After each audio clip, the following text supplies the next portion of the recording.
ఇప్పుడుతో ఏం చేద్దామని ఏం చెబుదాం అనుకుంటున్నారు సమాజానికి వీళ్ళు? రేపొద్దున నరేంద్ర మోడీ తీసుకునే స్టెప్ ఎలా ఉండబోతుంది అంటారు?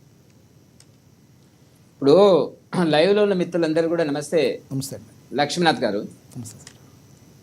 ఇప్పుడు గత 3-4 రోజులుగా దేశంలో జరుగుతున్నటువంటి చర్చ, పహల్గాం, జమ్మూ కాశ్మీర్లోని పహల్గాంలో మారణకాండ,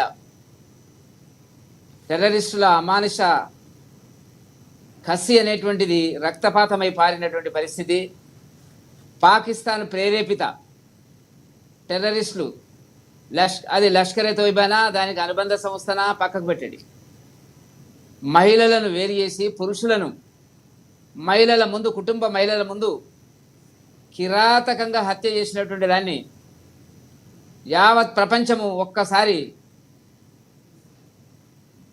మరి ఏ రకంగా తీసుకున్నది అనేటువంటిది మనకందరికీ తీసుకునేది.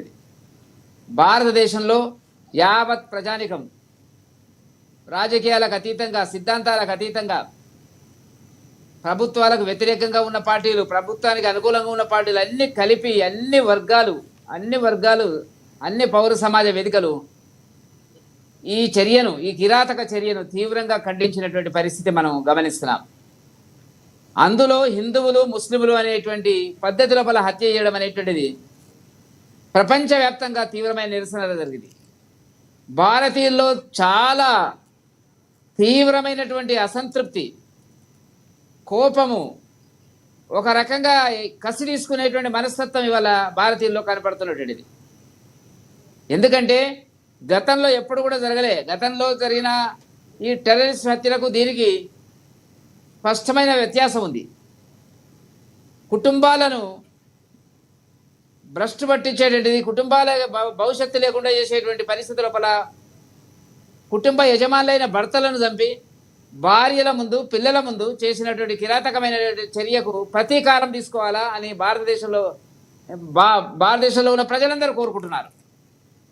నరేంద్ర మోదీ గారు మాట్లాడినారు, మీరు చూసినారు.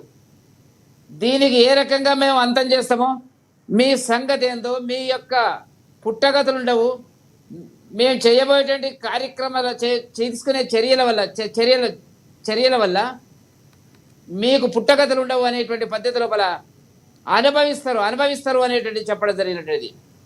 కాబట్టి ఇవల్ల యావత్ భారత ప్రజలు, పార్టీలు అందరూ కూడా మోదీ గారి నాయకత్వంలో తీవ్రమైన చర్యలు తీసుకోవాలనేటువంటిది కనపడుతుంది. నిన్న రేవంత్ రెడ్డి గారు కూడా మాట్లాడడం జరిగినటువంటిది. కాబట్టి భారతదేశం మీద శత్రువు దాడి చేసినప్పుడు మనమంతా ఒక్కటి.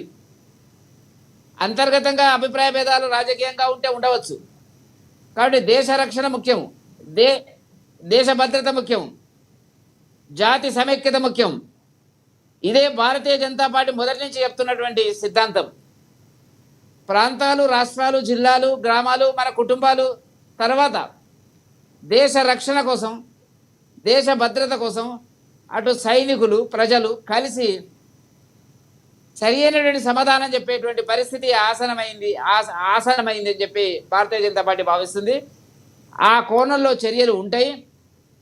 యావత్ ప్రపంచంలోని దేశాలన్నీ కూడా మన పట్ల అయితే దీనిలో ఈ పెహల్గాంలో ఏదైతే జరిగిందో వెంకటరెడ్డి గారు, ఈ పెహల్గాంలో ఏదైతే మారణకాండ జరిగిందో దీనిలో మరొక కోణం కూడా బయటపడింది. ఇంటెలిజెన్స్ అధికారులు ఎవరైతే ఉన్నారో వాళ్ళని టార్గెట్గా చేసుకుని చేసినట్టుగా కూడా మరో కోణం బయటపడింది. దీనిలో ఎవరైతే ఇంటెలిజెన్స్ అధికారులు ఉంటారో వీళ్ళందరూ కలిసి ఒక యాత్రకి సంబంధించి వెళ్ళిన వాళ్ళు, అధికారులు వీళ్ళే ఎక్కువ ఉన్నారు. వీళ్ళ మూమెంట్ని అందరినీ పసిగట్టి, ఎందుకంటే తెలంగాణలో ఇంటెలిజెన్స్ అధికారి ఆల్రెడీ చనిపోవడం జరిగింది, అతను చంపేశారు అక్కడే పెహల్గాంలో. మరొక 8 మంది కూడా గాయాల పాలయ్యారు. ఇంటెలిజెన్స్ అధికారులు అందరూ కూడా ఉన్న 28 మందిలో 8 మంది చనిపోయిన వాళ్ళు, గాయపడిన వాళ్ళు ఉన్నారు. దీన్ని ఇంకో కోణంగా భావించవచ్చు అంటారా? ఇప్పుడు మీరు చెప్పినట్టుగా ఇంటెలిజెన్స్ హైదరాబాద్లో ఉండేటువంటి ఒక అధికారి గురించి నాకు ఐడియా ఉంది. మీరేమో ఇంకా 8 మంది ఉన్నారు అని అంటున్నారు. వారు చనిపోలేదు, గాయాల పాలయ్యారు. వాళ్ళు గాయాల పాలయ్యారు. ఏ ఇంటెలిజెన్స్, ఏ డిపార్ట్మెంట్లో పనిచేస్తున్నది నాకైతే ఐడియా లేదు. వాళ్ళు ఆ కోణంలో జరిగిందని నేను అనుకోవడం లేదు. అక్కడ నిఘా విభాగం ఫెయిల్ అయిన మాట వాస్తవం. అది స్వయాన హోంమంత్రి గారు కూడా ఒప్పుకున్నటువంటి పరిస్థితి. అయితే ఒక విషయం ఏంటంటే పహల్గామ్కు యాత్రికులు టూరిస్టులు వెళ్తున్నట్టుగా కేంద్ర ప్రభుత్వం దగ్గర సరైన సమాచారం లేదు. అది ప్రైవేటు టూరిస్ట్ కంపెనీలు తీసుకెళ్ళినాయి అనేటువంటిది ఒక విమర్శ వస్తుంది. విమర్శ నిజమా కాదా తెలియదు. కాబట్టి ఏదైతేనేమి రైట్. అక్కడ నిఘా వైఫల్యం జరిగిన మాట వాస్తవం. ఈ మారణకాండ జరిగినటువంటి పరిస్థితిని మనం ఆలోచించుకోవాల్సిన అవసరం ఉంది భవిష్యత్తు. రైట్ సార్, మళ్ళీ వస్తాం మీ దగ్గరికి. మనతోటి కాంగ్రెస్ నేత డాక్టర్ శివకుమార్ లాల్ గారు ఉన్నారు, అధికార ప్రతినిధి. ఆయనతో మాట్లాడదాం. శివకుమార్ లాల్ గారు నమస్తే అండి. నమస్తే లక్ష్మణ గారు. శివకుమార్ లాల్ గారు, మీతో మాట్లాడే ముందు రేవంత్ రెడ్డి గారు ఏమన్నారు, మీ కాంగ్రెస్ నేత ఫిరోజ్ ఖాన్ గారు ఏమన్నారు, ఇద్దరు ఈ బయటలు ఉన్నాయో చూద్దాం ఒకసారి.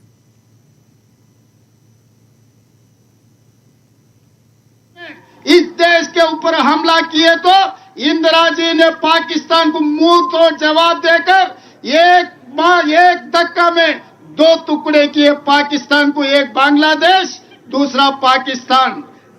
उस वक्त अटल बिहारी वाजपेयी जी ने ये कहा, इंदिरा जी को दुर्गा माता ने कहा, आप दुर्गा माता के भक्त हो, हमें पता है, दुर्गा माता को याद करो। अभी पाकिस्तान के ऊपर जो हमला करना है, जो भी करना है आप आगे करो। आज पाकिस्तान के खिलाफ कदम उड़ाना है, समझौता का समय नहीं है, मुंह तोड़ जवाब देना है। इसीलिए आप आगे बढ़ो, हम लोग आपके साथ में रहेंगे। 140 करोड़ भारतीय वासियों आपके साथ हैं। पीओके को पाकिस्तान को दो टुकड़ा करो, पाक ऑक्युपाइड कश्मीर हिंदुस्तान में मिला दो, हम साथ में रहेंगे। आप दुर्गा माता के भक्त हो ना, इंदिरा जी को याद करो। आज जो मुंह तोड़ जवाब आतंकवादियों को देने के लिए हम लोग यहाँ हैदराबाद शहर में, हम लोग नेकलेस रोड में यहाँ इकट्ठा हो गए, हम आपको मदद देंगे। अभी राजनीति करने का समय नहीं है, कोई पार्टी का नाम लेने का समय नहीं है। हम लोग इकट्ठा होना, हम लोग सब भारतवासियों ने 140 करोड़ लोग हम सब इकट्ठा होकर खड़ा होके ये आतंकवादियों को मुंह तोड़ जवाब देना, हम लोग आपके साथ में रहेंगे। हम लोग यहाँ से जो परिवार ने उनके भाई को, उनके पापा को जो खो गए, तेलंगाना सरकार ने आपको मदद देंगे, तेलंगाना सरकार आपके साथ देंगे, आपके परिवार को हम जो मदद देंगे। इसीलिए आज जितने भी दूर दूर देशों से यहाँ पर प्रतिनिधि लोग आए अपने मदद के लिए, सबको मैं शुक्रिया अदा करता हूँ। सब पार्टियों के पार्टी झंडा छोड़कर सब भारतवासियों बनकर नेकलेस रोड में आ गए, सबको धन्यवाद देना चाहता हूँ। मोदी जी कदम उठाओ, जो मुंह तोड़ जवाब दो आतंकवादियों को। धन्यवाद मित्रों। दिल सुनते रहते, दिल्ली आग लगती, वाइस प्रेसिडेंट अमेरिका आते, कश्मीर जलता। आज मेरा स्टेट क्वेश्चन है मोदी जी से, अमित शाह से। आप बोले डीमोनेटाइजेशन होने बाद आर्टिकल 370 आगे बाद आतंकवाद को हम खत्म कर दिए, और